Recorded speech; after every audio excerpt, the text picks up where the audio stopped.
সাহাবী যুবক ডাক দিয়ে বলে, ওগো নবীজি, আপনার জবানে শুনেছি এশার নামাজ আদায় করে ঘুমের ঘরে ঘুমায় গেলে গা অর্ধেক রাত পর্যন্ত সওয়াব ফেরেশতারা লিখবে। ওগো নবীজি,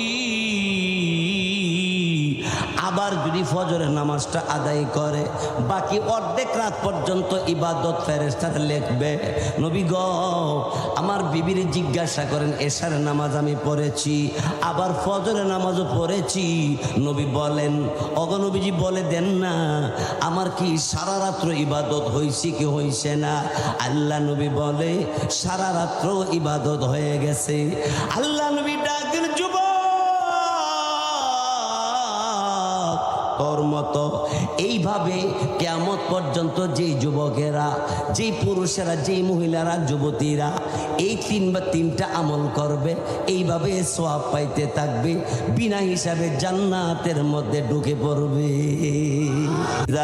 সামাউ ফাতারাত ওয়া ইযাল কাওয়াকিবু তাসারাত ওয়া ইযাল বিহারু ফুজ্জিরাত ওয়া ইযাল কুবুরু বু'সিরাত আলিমাত নাফসুম মা কদ্দামাত ওয়া আখারাত। আল্লাহু আকবার বলেন, আরো জোরে বলে আল্লাহু আকবার।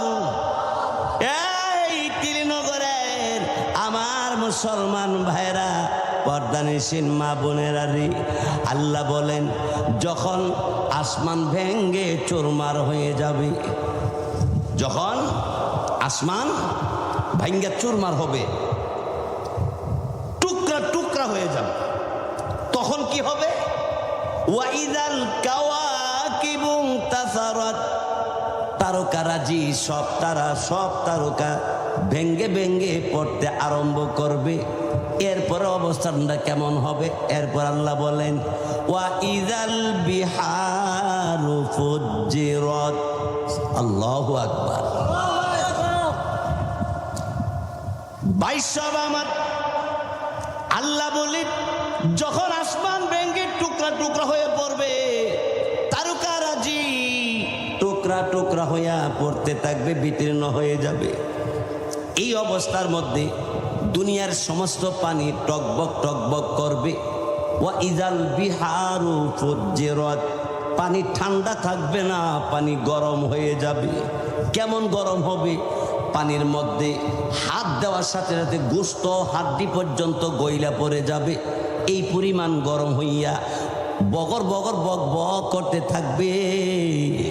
ওই দিনের নাম কিয়ামতের দিন। আল্লাহু আকবার। তারপরে আল্লাহ রাব্বুল আলামিন বলেন, বান্দা এখানে শেষ না, এরপর আল্লাহ বলেন, ওয়া ইযাল কুবুরু বু'সিরাত, কবরবাসীরা কবর থেকে উঠতে থাকবে। আরে কিয়ামতের ময়দানে এই ভয়াবহ অবস্থা যখন ঘটবে, আল্লাহু আকবার। ভাই ভাইয়ের কাছে যাবে, ভাই ও ভাই নাই, একটা নেকের জন্য জাহান্নামে যায়। ভাইরে, আমার একটা নেক দিয়ে তুই সাহায্য কর। এসএসসি পরীক্ষা দেওয়ার জন্য তোরে আলাদা প্রাইভেট পড়াইতাম, এই ভাই বিদেশ পাঠাইতে গিয়া জমিন বিক্রি কইরা তোরে বিদেশ পাঠাইলাম। তোরে উচ্চমানের শিক্ষিত বানানোর জন্য কত কষ্ট করলাম। ভাইরে, আজকে মুসিবত, একটা নেক তুই আমারে দেওয়ার সাহায্য কর। ভাই বলবে, আমি তোমাকে চিনি না। যাবে মার কাছে সন্তান, মা বলবে, আমার দুনিয়ার জমিনে কোনো সন্তান ছিল না।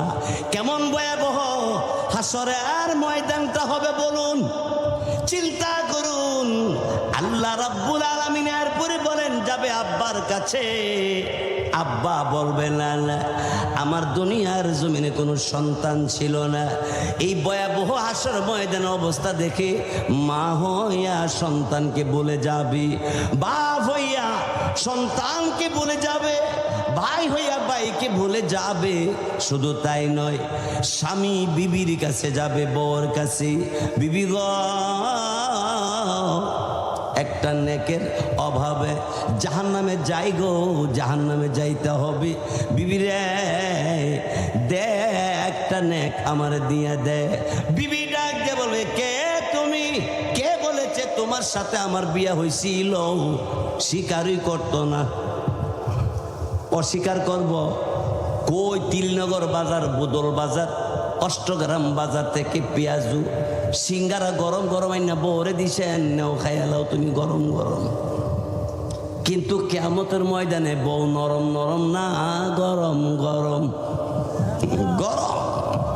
কইব আমি তোমার লগে বিয়া বসছিলাম, তোমার কই সেটা কেডা? এই কথাগুলি কি আমার নিজের কথা না কোরআনের কথা?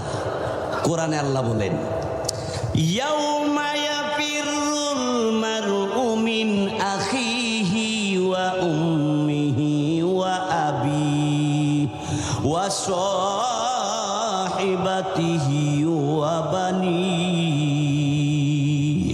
আল্লাহু আকবার। ভাই ভাইকে স্বীকার করবে না, ভাইরে ভাই চিনবে, এরপর ভাই পরিচয় দিবে না। কারণ পরিচয় দিলে যদি নেক দেওয়া লাগে, আমার তো নেক অভাব হয়ে যাবে।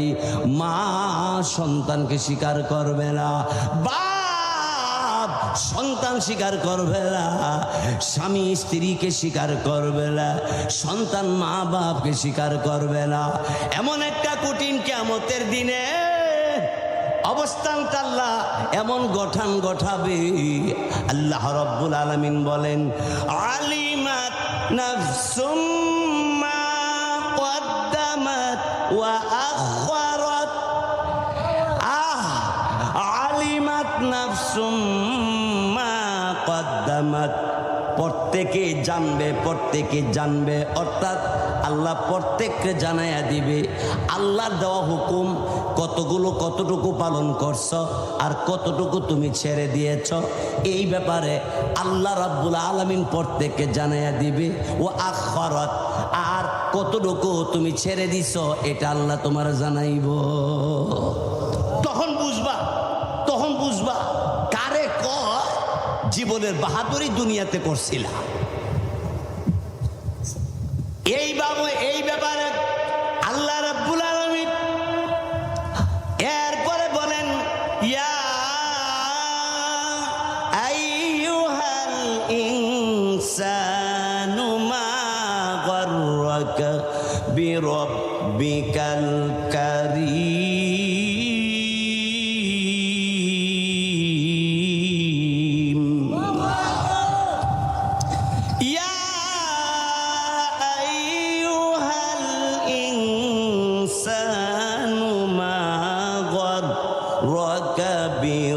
বিরব্বিকাল কারীম।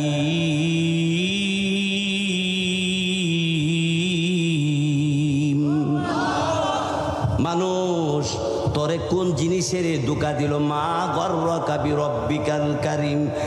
দয়াল আল্লাহ রাব্বুল আলামিন দয়াময়, ওই রবের থেকে তোরে কোন জিনিসে ধোঁকা দিল রে? তোরে কোন জিনিসে ঘুরাইল? হাসর ময়দানে কেমনে তুই বাঁচবি? আল্লাহর দরবারে কি জবাব দিবা? আমার ভাইয়ারা, বন্ধুরা আমার, ইরাক দেশে, ইটালিতে, আমেরিকাতে, লন্ডনে, সৌদি আরব, মালয়েশিয়া, কাতার, দুবাই, আরো কত দেশে যাও, বছরের পর বছর কাটাইয়া লক্ষ লক্ষ টাকা বানাইলা, নামাজ পড়লা না, হালাল পথে চললা না। এই অবস্থায় কিয়ামতের ময়দানে ভাইয়ের জন্য, বোনের জন্য, ছেলে মেয়ের জন্য এত কিছু করেছো, কেউ তোমার ওই দিন তোমার পাশে দাঁড়াবে না। ওই দিনে আল্লাহ রাব্বুল আলামিনের দরবারে, দুনিয়ার জমিনে তুমি যদি সে আমল করে যাইতে পারো গো, আমল তোমার পাশে দাঁড়াইয়া বলবে, আয় আল্লাহর বান্দা গো, নিয়ে যাই তোমাকে জান্নাতের ভিতরে। সুবহানাল্লাহ। ভাইসো, যেখানে কফি হিয়ানো যদি টিউবলাইট জ্বালা, কফির দাম আছে? দাম নাই। ব্রাহ্মণবাড়ি ঐতিহ্যবাহী জামিয়া ইসলামী ইউনুসিয়ার সুনামধন্য মুহাদ্দিস, ব্রাহ্মণবাড়িয়া জেলা মসজিদের সুনামধন্য খতিব ওলি ইবনে ওলি।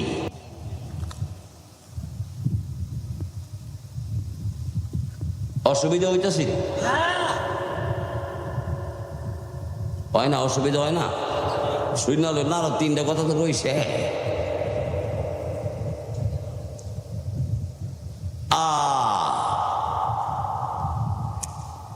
যুবকটা ডাক দিয়ে বল, হুজুর এই তিনটা গুণ আমার মধ্যে আছে। রাসূল এই যুবকের সাথে যুবতীর বিয়া পড়াইয়া দিছে। যুবতী খুশি না বেজার?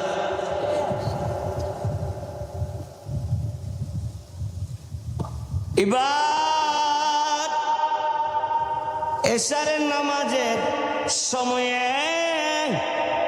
বাড়িতে গেল নতুন বধূ লইয়া। যুবক তার বিবিকে ডাক দেল, বিবি রে ওযু বানাইয়া এশারের নামাজ তুমি পড়ো, আমি যাই গো আল্লাহর ঘর মসজিদে। সুবহানাল্লাহ। কেমন সংসার!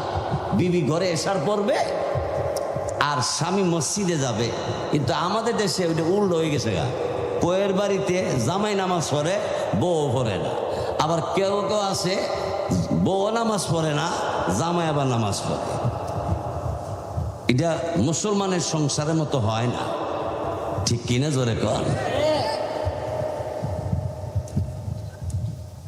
এখন এশারের নামাজ পড়িয়া যুবক আইসা খাওয়া দাওয়া কইরা শুয়ে গেছে গা। নতুন বধূ, নতুন তো বেশি একটা কিছু কইতে পারতেছে না। কথা আছেন কি, সারা রাত্র ইবাদত করার কথা, তো কই ইবাদত তো করে না, শুয়ে গেছে গা দিয়ে। বিবি বড় বেজার। রাত গভীর হয়ে গেছে, উড়ে না। বিবি কো কি ব্যাপার, ওহনো উড়ে না কেড়ে রে?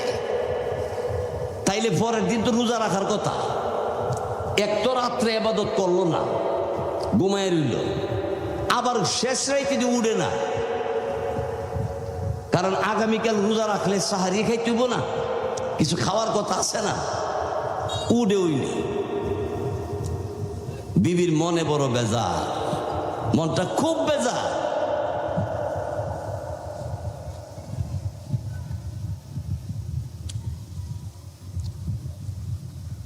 বিবি মনে মনে চিন্তা করে, আমি কেমন ছেলের কাছে বিয়া বইলাম রে, কেমন যুবকের কাছে বিয়া বইলাম রে। রাত্রে ইবাদতের কথা ছিল, ইবাদত করলো না, আবার সাহারিও খাইলো না, কালকে কি রোজাও রাখতো না নাকি? ফজরের নামাজের আজান হয়ে গেল। যুবক দেরি নাই, ঘুম থেকে জায়গা বিবিরে ডাক দে, বলে বিবিরে ওযু বানাইয়া বানাইয়া ফজরের নামাজটুকুন তুমি আদায় করো ঘরে, আমি যাই গো আল্লাহর ঘরে। সুবহানাল্লাহ। স্বামী বিবি দিকে ছায়া দেহে, মেজাজ বেশি বালা না। কেরে বালা না? সারা রাত্র যে ইবাদত করছে না, আবার সাহারিও খাইছে না, কালকে রোজা রাখবো কি না রাখবো তাও শিওর না। এই জন্য বিবি বেজার। আর আমরা বিবি বেজার হয় পেঁয়াজু, সিঙ্গারা, এরপরে রসমালাই, এগুলি আনে না কে লেগা। লাল লিপস্টিক, হ্যাঁ একটা বলে বাইরেছে কিতা লিপস্টিক কি জানি, বুঝারি না সাপা ইডি আনে না কেন লেবুসা। এটা কেমন মেয়ে! আল্লাহ। স্বামী ডাক দিয়ে বলে, বিবিরা নতুন বিয়ে করে ঘরে আনলাম, মনটা বেজার কেন? করাও করিও না, কথা বলে লাভ নাই, যান মসজিদে যান। ওযু বানাইয়া বিবি নামাজ আদায় করে ফজরের ঘরের ভিতরে। স্বামী ফজরের নামাজ আল্লাহর ঘর মসজিদে আদায় করে বাড়ির দিকে আসতেছি। ঘরে আইসা বিবিরে ডাক দে, বলে বিবিরে নাস্তা দাও। মেজাজ আরো গরম। ওয়াল্লাহ রোজা অধি রাখতো না। 1 নম্বর রাত্রে ইবাদত করার কথা ছিল, তাও করলো না। আবার রোজাও রাখতো না। আবার প্রতিদিন 30 পারা কোরআনের খতম করার কথা ছিল, খতমও দিল না। একটা আমলও নাই। এমন জামার কাছে আমি বিয়া বললাম, হাই রে আমার কফা।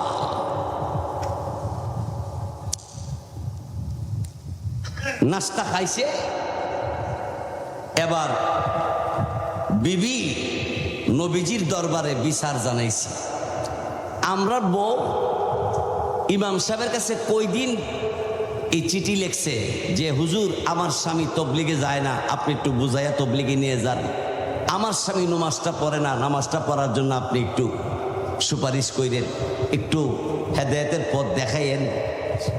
এটা না করে কি জানেননি, কবিরাজের কাছে গিয়া আপনার কাছে তাবিজ আসেনি? কি তাবিজ? আমার জামাই যেমন তারের মতন সোজা হয়ে যায়। কবিরাজও বাটফার কম না, 5,201 টাকা লাগবো। তোমার জামাই তারের মতন কেড়ে একবারে সুন্নলতের মতন দিয়া লাইছে 5,000। জামাইরে সুজা করতো, তাবিজ না পানি ভরা খাওয়াইছে, জামাই আরো চেয়েছে। কবিরাজ রেজি গেছে গেলে কয়টা নজরের দোষ, কইরে কি করতে হবো, আরো 2,120 টাকা লাগবে। আবার নিছে। অহন জামাই সেতেও না মাতেও না, বুদাই। অহন কবিরাজ জিগায়, অহন কি হয়েছে? তোমার বাড়ির ভিতরে তাবিজ আছে, তুইব। আমি বলবো তাবিজ কবচ এই সমস্ত বিষয়ের উপরে চিন্তা ফিকির না করে তুমি হালাল খাবার খাও, হক্কানি আলেম ওলামার পরামর্শ নিয়ে চলো, 5 ওয়াক্ত নামাজ পড়ো, আর গভীর রাতে তুমি তাহাজ্জুদের নামাজ আদায় করে আল্লাহর কাছে যা চাইবা আল্লাহ তাআলা তাই দিবে। জোরে বলুন ঠিক কিনা?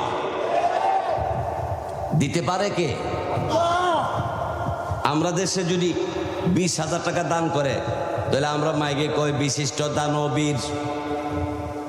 1 লাখ দিলে বিশিষ্ট সমাজ সেবক, বিশিষ্ট দানবীর। আর আমি আমার বক্তৃতা বলি, বড় দানবীর, বিশিষ্ট দানবীর একমাত্র আল্লাহ। আল্লাহর উপরে দানবীর আর কেউই নাই। আল্লাহ চেয়ে বেশি দান করতে পারবো কেউ? আপনি কাঁঠালের আলি লাগাইছেন, একটা গাছ উঠছে কয়টা? একটা। কাঁঠালও আইছে একটা, ওই নাকি শত শত? আল্লাহ বলে আমার চেয়ে দান করতে রে কেডা রে? তুই একটা আলি লাগাই দিয়া কাঁঠাল গাছে একটা, প্রত্যেক বছরে শত শত কাঁঠাল আমি দেই। আমার চেয়ে দানবীর কেডা রে? সুবহানাল্লাহ। কিন্তু আল্লাহ বলে, বান্দা বন্ধের মধ্যে ক্ষেত লাগাইছ 5 কেজি দানের জ্বালা, কিন্তু দান ক্ষেত দায় আন্যা বাইত মাইপা দেখে 20 মন দান হইছে। একখানে ক্ষেত 20 মন হয় না, না একটু কম বেশ হইতে পারে। অথচ 5 কেজি জায়গা মনে মনে 20 মন। আল্লাহ আমার চেয়ে দান করে কেডা রে? সবচেয়ে বড় দানবীর আল্লাহ, সবচেয়ে বড় দয়াল হইল আমার আল্লাহ। ঠিক কিনা? জোরে কন। বন্ধুগণ আমার, আমার আপনার নবী রাহমাতুল লিল আলামিনের কাছে এই মেয়েটা বিচারের দাবি জানাইল। নবী গো, কার কাছে বিয়া দিলেন আমারে? কোরআনের খতম দেয় না। ও আল্লাহর নবী গো, সারা রাত্র ঘুমাইছে, ইবাদত করে না। আল্লাহ নবী প্রতিদিন রোজা রাখার কথা ছিল, রোজা রাখে না, রোজাও রাখে না।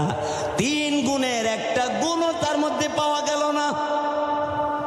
নবীজি এবারে যুবকরে ডাক দিয়ে বলে, যুবক তুমি বললা তোমার মধ্যে 3টা আমল আছে, একটাও বলে তোমার মধ্যে নাই। তোমার বিবি আমার কাছে বিচার জানাইল।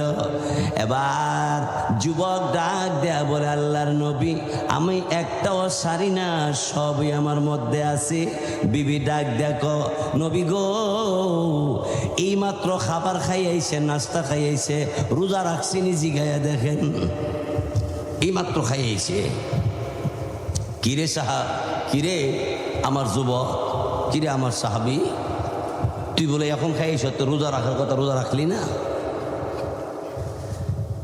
সাহাবী ডাক দিয়ে বলে, নবীজি আমি আপনার জবানে শুনেছি আল্লাহর কোন বান্দা যদি রমজান মাসের 30টা রোজা রাখি, এক একটা রোজার বদলা আল্লাহ পাক রব্বুল আলামিন সাথে সাথে আল্লাহ তাআলা 10 দিনের সওয়াব দান করবে,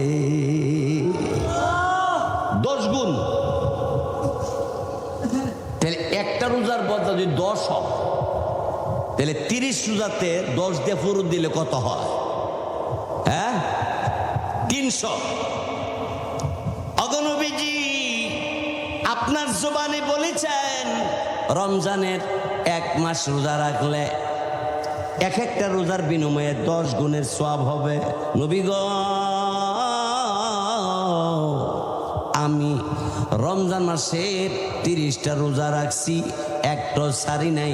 নবীজি আমার 300 দিনের সওয়াব হইছিনি।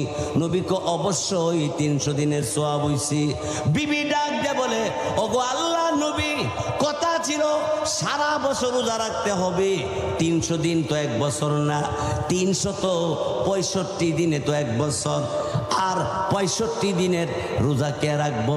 এমনি সাহাবী যুবক ডাক দিয়ে বলে, নবী গো আমার বিবি রে বুঝাইয়া দেওয়ার জন্য আবার বলি, নবী গো রমজান মাসের পরে যে আরবি মাস আসে, এই মাসের নাম শাওয়াল মাস। এই মাসে 6টা রোজা আছে, যেই রোজাকে গ্রাম এলাকা আমরা স্বয়ং রোজা কই। স্বয়ং রোজা, এই রোজাটি আবার বিড়াইতে রাখতারে বালা। হ্যাঁ, বিড়াইতে ইরা ভালো, বিড়াইতে রোজা রাখবা লাগে 1 নম্বর। নামাজের বেলা একটু ফেসফুস লাগে, বেড়াই তো রাখে, তবে তিলিনগরে বেড়াই সবাই রোজা রাখে। ভাইয়ারা আমার, বন্ধুরা আমার, নবীজিকে যুবক ডাক দেব, নবীজি রমজান মাসের পরে ঈদের পরের দিন থেকে আমি ওই 6টা রোজা আমি রাখছি। নবী গো 1 রোজা দিয়া যদি 10 হয়, তাহলে 6 রোজা দিয়া কত হবে? 60। 6 10 ও আল্লাহ নবী, আমি 300 দিনের 1 মাসের রোজা দিয়া যদি আমি 300 দিনের সওয়াব পাই, আর স্বয়ং রোজা 6টা রাখার দ্বারা 60 দিন পাইবে, 360 দিনের রোজার সওয়াব হইছে। নবী আপনার জবানে আপনি বলেছেন। নবী কো ঠিক আছে। এমনি বিবি ডাক দিয়ে বলে, শুনেন শুনেন, 360 দিনের হিসাব পাইলাম, কিন্তু আরো তো 5 দিন বাকি আছে। যুবক ডাক দিয়ে বলে, এই বিবি, আল্লাহ নবী রাহমাতুল্লিল আলামিন তিনি বলেছেন বছরে 5 দিন রোজা রাখা হারাম। জোরে কোন, কয়দিন রোজা রাখা হারাম? নবীজি বলেছে বছরে 5 দিন রোজা রাখা হারাম। এর মধ্যে 1 নম্বর রোজার ঈদের দিন রোজা রাখা হারাম, আর ওই কোরবানির ঈদের দিন, এরপরে আইয়ামে তাশরিক অর্থাৎ কোরআনে কোরবানির সময়, কোরবানির ঈদের দিন, এরপরের 3 দিন, এরপরের 3 দিন, 1 আর 3 4, আর রোজার ঈদের দিন কত হইছে? বিবি গো,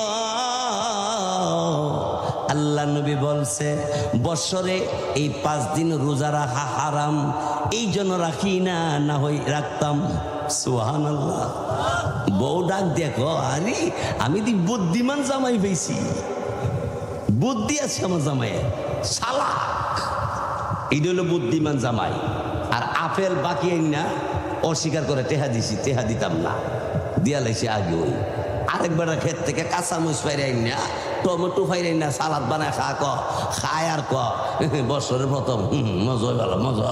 বউ কি কইতাম, আমার জামাই আর তো গেল মানুষের ক্ষেত থেকে টমেটো আর কাঁচামরিচ না সালাদ বানায়, আমারও দে আর আমার জামাইও খা। টেস্ট কি টেস্ট, ইংরেজি কা। হুতায় এলেব, ক্যামেরা সারা ছবি তুলব, যাইয়ালো।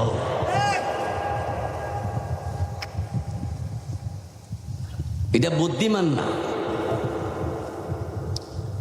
এবার বিবি ডাক দেখো, অগনবীজি সারা বছর রোজার হিসাবটা পাইছি, কিন্তু কোরআনের খতম যে দিল না। যুবক ডাক দিয়ে বলে, নবীজি আপনার পাক জবানে বলেছেন কোরআনুল কারিমে এমন একটা সূরা আছে, একবার পড়লে 10 পারা কোরআনের তেলাওয়াতের সওয়াব হয়। যেই সূরার নাম সূরা ইখলাস, কুল হুয়াল্লাহ সূরা। জোরে বলি সুবহানাল্লাহ। একবার পড়লে যদি 10 পারার তেলাওয়াতের সওয়াব হয়, 2 বার পড়লে আর 3 বার পড়লে, এবার কোরআন শরীফ কয় পারা? 3 বার। সূরা ইখলাস যদি কেউ পড়ে তাহলে 30 পারা কোরআনের খতমের সওয়াব পায়। এবার যুবক ডাক দিল, বিবি গো, আমি আল্লাহর বাণী কোরআনুল কারিমের সূরা ইখলাস কুল হুয়াল্লাহ সূরা আমি প্রতিদিন 3 বার তেলাওয়াত করি। নবী বলেছে তেলাওয়াত করলে ওই আল্লাহ রাব্বুল আলামিন 1 খতম কোরআনের সওয়াব দান করবে। বিবি গো, নবীরে জিজ্ঞাসা করো। আল্লাহ নবীকে জিজ্ঞাসা করার পরে নবী বলল, কিয়ামত পর্যন্ত পুরুষ আর নারী আমার যে কোনো উম্মতে সূরা ইখলাস 3 বার পড়বে, 1 খতম কোরআনের সওয়াব আল্লাহ তারে দান করবে। সারা রাত্র ইবাদত করার কথা ছিল, সারা রাত্র ইবাদত করে নাই, এশারের নামাজ পড়ে আইসা খাবার দাবার খাইয়া ঘুমায় গেছে গা, সাহারি খাই নাই। নবী গো ইবাদতও করে নাই।